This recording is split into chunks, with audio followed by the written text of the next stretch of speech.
भक्तों राम राम, राधे श्याम। भक्ति भाव विद रेणु रस्तोगी चैनल में मैं आपका स्वागत करती हूँ। तो जिनका आज जन्मदिन है उन सभी को हार्दिक शुभकामनाएं, जिनकी मैरिज एनिवर्सरी है उन सभी को भी हार्दिक शुभकामनाएं। तो आशा करती हूँ कि आप सब कुशल मंगल होंगे। तो आप सभी को श्रावण मास की हार्दिक शुभकामनाएं भोले बाबा के पर्वों के साथ। तो भक्तों इसी सावन जो है वो 22 तारीख से शुरू हो रहा है और हमारा सावन का पहला सोमवार भी 22 तारीख से शुरू हो रहा है। तो आप जैसे सोमवार का, सावन का सोमवार का व्रत रखेंगे या घर पर भी अपने शिवलिंग की पूजा करेंगे तो आपको कैसे करनी है। तो मेरे ये नर्वदेश्वर शिवलिंग है, तो जिनको हम कच्चे दूध से स्नान कराएंगे। तो जो भी पात्र लेना है वो आप रसोई में यूज़ ना करते हो, उन पात्रों में, मतलब नए पात्रों में भगवान को स्नान कराना है। तो ओम नमः शिवाय, ओम नमः शिवाय, ओम नमः शिवाय, इस तरीके से हम इनको कच्चे दूध से भी स्नान कर सकते हैं और दूध में गंगने का रस से भी स्नान कर सकते हैं, पंचामृत से भी स्नान करा सकते हैं और इनको हम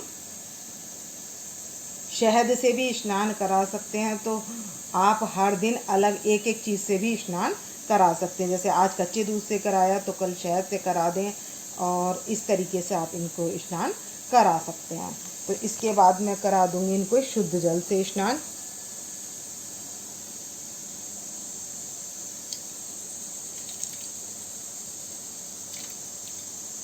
ओम नमः शिवाय। अब हम इनको निकाल लेंगे और पोंछ लेंगे और पोंछ कर मैं इनको अलग, एक थाली है मेरी तो इसमें मैं इनको विराजमान कर लूँगी। तो इस दूध को हम तुलसी के पौधे में न देकर बाकी सभी पौधों में दे सकते हैं। तो हम इसको पौधों में डाल देंगे और उसके बाद ये जो हमने पोंछ लिया है शिवलिंग, तो इस पर हम क्या करेंगे, हम त्रिपुंड बना देंगे। तो मैंने स्टिक ले ली है और उससे त्रिपुंड बना दूँगी। तो आप येलो चंदन से भी बना सकते हैं और कोई भी चंदन ले लें उससे आप त्रिपुंड बना सकते हैं।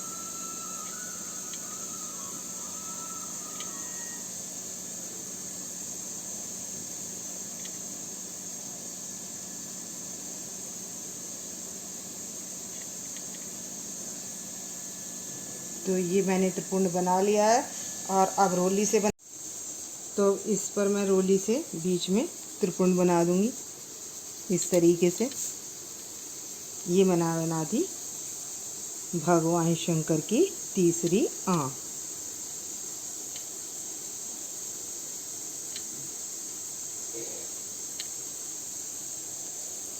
ये देख सकते हैं।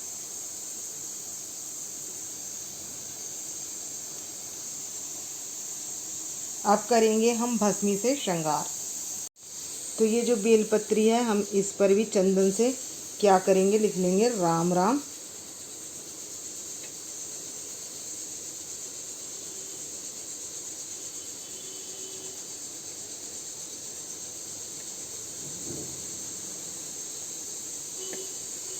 तो क्योंकि इसलिए लिखा जाता है ये राम राम, क्योंकि भगवान शंकर राम नाम की समाधि में लीन रहते हैं, तो इसलिए राम राम लिखा जाता है। तो तीनों पत्रियों पर राम राम लिख लें इस तरीके से। तो मैं तीनों पर लिख लूँगी राम राम। तो जो हम पत्तियाँ लेकर जाएंगे, तो ये जो बेल पत्री की पत्री है इस पर लिख रही है तीनों पत्रियों पर राम राम। तो इसको इस तरीके से चढ़ानी है हमें। ये देखिए ये वाला हिस्सा इधर आना चाहिए। तो सबसे पहले हम इसमें तो भस्मी है तो अब भस्मी लगा लेंगे हम। तो थोड़ा सा श्रृंगार में नीचे भस्मी से भी कर देंगे। तो ये भस्म लगा देंगे हम और चारों तरफ भी भस्म लगा देंगे। उसके बाद मैं इनको जनेऊ पहना दूंगी।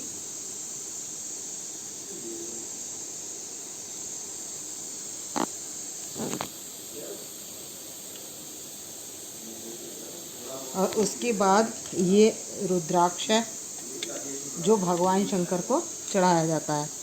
तो ये रुद्राक्ष रख देंगे हम यहाँ पर। मस्तक पर चंद्रमा धारण करा देंगे। और ये है नाग, तो मैं यहाँ नाग बिठा दूँगी।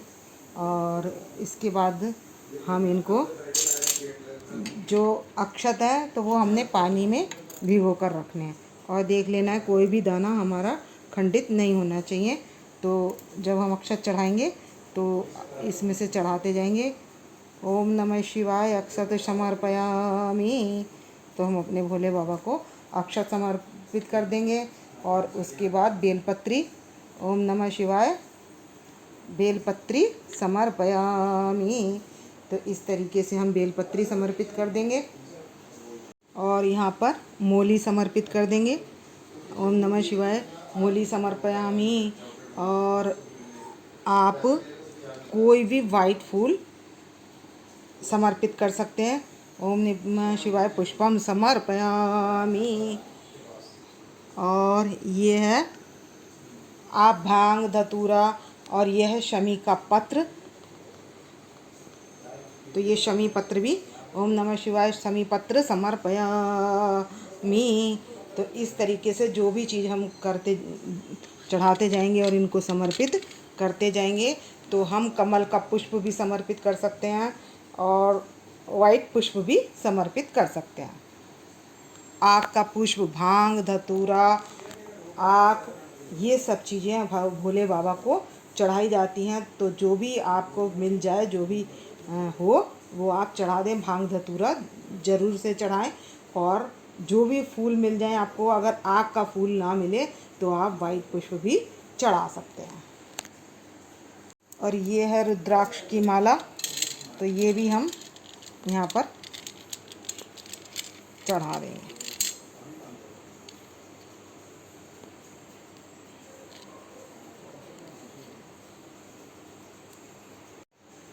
तो ये है डमरू, यहाँ पर हम भोले बाबा का डमरू भी रख लेंगे। और जो हमें फूल पुष्प फूल चढ़ाने वो भी चढ़ा लेंगे। और हम चढ़ा लेंगे गुलाल और अबीर, वो भी चढ़ा लेंगे। और इसके बाद हम गुलाब के पुष्प की पंखड़ी चढ़ा लेंगे। और ये पुष्प चमेली का पुष्प भी चढ़ा सकते हैं। इत्र भी चढ़ा सकते हैं। भोले बाबा के चंदन का इत्र लगाएं तो चंदन का इत्र लगा दूंगी मैं अब। तो अब मैं ये चंदन का इत्र है तो मैं ये लगा दूंगी यहाँ पर। तो ये चंदन का इत्र लगा दिया है। और कुछ गुलाब के पुष्प का टुकड़ा भी डाल देंगे और गुलाब का पुष्प भी चढ़ा देंगे।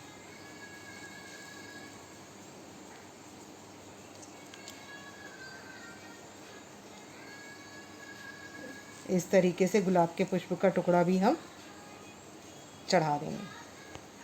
तो इस तरीके से करेंगे हम भोले बाबा का श्रृंगार। तो ये हम अपने घर में कोई भी शिवलिंग हो छोटी, उसका हम इस तरीके से अभिषेक कर सकते हैं। और वैसे तो सावन के महीने में 16 श्रृंगार किए जाते हैं भोले बाबा के। तो जो अब 16 श्रृंगार की जिस दिन भी मैं वीडियो बनाऊंगी तो आपके साथ शेयर करूंगी। तो ये आप दर्शन कर सकते हैं हमारे भोले बाबा के श्रृंगार के। ये देखिए,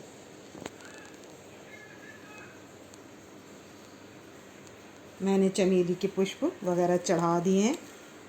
तो सुगंध काफ़ी अच्छी आती है और श्रृंगार भी अच्छा लगता है। और जितने भी आपके पास पुष्प हों वो चढ़ा सकते हैं। तो ये है फूलों की माला, तो ये हम अपने भोले बाबा को पहना देंगे।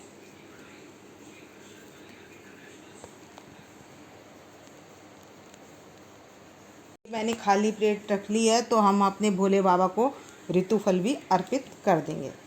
तो मैं इसी के साथ साथ इसलिए रखी है कि ये इसमें रखती जाऊंगी। जो भी आपको फल रखना है वो आप अलग इस प्लेट में भी रख सकते हैं। तो इस तरीके से हम ऋतु फल का भोग भी लगा लें। तो आप भोले बाबा को सावन के महीने में खीर का विशेष भोग लगाया जाता है। तो आप सावन का पहला सोमवार पड़ रहा है तो आप खीर भी बना सकते हैं, रबड़ी भी बना सकते हैं, और रसमलाई और रबड़ी से युक्त चीज़ें और मालपुआ, ये हमारे भोले बाबा की प्रिय भोग हैं। तो आप कोई सा भी भोग लगा सकते हैं, और फ्रूट्स में कोई सा भी फ्रूट्स आप चढ़ा सकते हैं, और भोले बाबा को पान का भी भोग लगा सकते हैं। और आपके पास मावे की मिठाई भी हो कोई तो आप वो भी लगा सकते हैं। सावन का प्रिय भोग है घेवर, तो ये घेवर का भोग मीठे में हम लगा देंगे। लेकिन हमारे बाबा को सबसे ज़्यादा प्रिय जो भोग है वो खीर का प्रसाद है, तो खीर विशेष रूप से बनाई जाती है और अक्षत चढ़ाए भी जाते हैं। तो भक्तों, आप अक्षत 1001 अक्षत भी चढ़ा सकते हैं, 1000 पुष्प भी चढ़ा सकते हैं, 1001 बेलपत्री भी चढ़ा सकते हैं, और नहीं अवेलेबल है तो 101 भी चढ़ा सकते हैं, और 11 भी चढ़ा सकते हैं। तो ये बेलपत्री काफ़ी भगवान जी की कृपा से मेरे को मिली हैं ये, और बड़ी सुंदर सुंदर बेलपत्री हैं, और भोले बाबा के श्रृंगार के लिए तो आप इस तरीके से भोले बाबा का श्रृंगार कर सकते हैं। तो सरल विधि, सरल से सरल और सूक्ष्मतम विधि से हम किस तरीके से अपने भोले बाबा का श्रृंगार करें सावन के सोमवार में, तो घर पर ही बैठकर ऐसे ही कथा भी हम सोमवार की कथा कर सकते हैं। और सोमवार की कथा करने के बाद यहाँ पर कर लेंगे हम भोले बाबा की आरती। तो बुक्स में कथा होती है सोमवार की, वैसे तो मेरे को याद भी है, लेकिन वीडियो काफ़ी लंबी हो जाएगी, तो अब हम कर लेते हैं आरती की तैयारी। तो करेंगे आरती। ओम नमः शिवाय। पुष्पम समर्पयामि। तो आप कमल का पुष्प मिल जाए तो आप कमल का पुष्प भी डंडी वाला चढ़ा सकते हैं। और ये भोले बाबा के फूलों से हमने सजा लिया थाली आरती की। तो आरती की थाली हमने तैयार कर ली है, और अब कर लेंगे आरती। तो हम घंटी बजा लेंगे और कर लेंगे आरती। ओम जय शिव ओंकारा, स्वामी हर शिव ओंकारा, ब्रह्मा विष्णु सदा शिव, ब्रह्मा विष्णु सदा शिव, अर्धंगीधारा। ओम जय शिव ओंकारा, एकानन चतुरानन अंजानन राजे। शंख का जल लेकर जोत ठंडी कर लेंगे, 3 बार जोत घुमाकर जोत ठंडी करके और अपने भगवान शंकर को दे देंगे, और उसके बाद हम सभी जोत ले लेंगे। तो आप घर में ही सरल विधि के साथ कैसे कर सकते हैं भगवान शंकर की पूजा, तो इस वीडियो की करूँगी मैं यहीं पर एंड। यदि आपको मेरी वीडियो पसंद आए तो प्लीज़ लाइक करें, सब्सक्राइब करें और शेयर करना ना भूलें। भक्तों राम राम, राधे श्याम। तो मिलते हैं नेक्स्ट वीडियो में, और कमेंट्स करके आप अपनी हाज़िरी ओम नमः शिवाय हाज़िरी लगा सकते हैं, हर हर महादेव के कर भी लगा सकते हैं।